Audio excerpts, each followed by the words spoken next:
The speed of a wave in a certain medium is 900 meters per second. If 3000 waves passes over a certain point of the medium in 2 minutes, then compute its wavelength.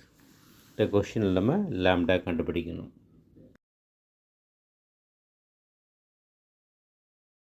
இந்த சம்மில் நம்ம lambda கண்டுபிடிக்கணும். நமக்கு formula v = n × lambdaன்னு தெரியும். So lambdaங்கும்போது n cross multiply பண்ணிடலாம். அப்போ lambda = v/n. v கிட்ட 900 மீட்டர் பெர் செகண்டு. n அப்படிங்கும்போது number of waves passing per second. இங்கே 2 மினிட்ஸ்னு சொல்கிறேன்னா 2 × 60 அப்படின்னு போட்டுக்கணும். அப்போ n = 3000/2 × 60. 2 மினிட்ஸ்னால 2 × 60ன்னு போட்டுக்கிறேன். இப்போ நியூமரேட்லேயும் டினாமினேட்லேயும் 0வை கேன்சல் பண்ணிடலாம்.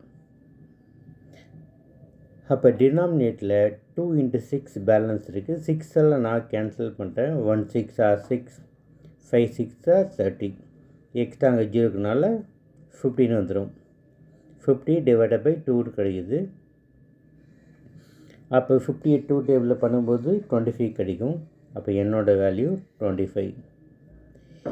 இப்போ lambda = v/n ஃபார்முலாவில் இதை அப்ளை பண்ணுறேன். lambda = vக்கு பதிலாக 900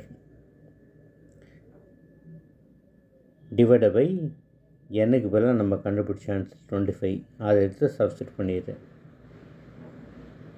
இப்போ 5 டேபிளில் கேன்சல் பண்ணுறேன். 5 5s are 25, 18 5s are 90. அப்போ எக்ஸ்ட்ராவாக 0க்கு 180 இருக்குது. திரும்ப 5 டேபிளில் கேன்சல் பண்ணுறேன். 1 5s are 5, 3 5s are 15. இப்போ பேலன்ஸ் பக்கத்தில் 0 30 இருக்குது. அப்போ 6 5s are 30. அப்போ 36 வருது. அப்போ லாம்டாங்கும்போது வேவ் லென்த்து மீட்டரில் சொல்கிறோம். அப்போ lambda = 36 மீட்டர்.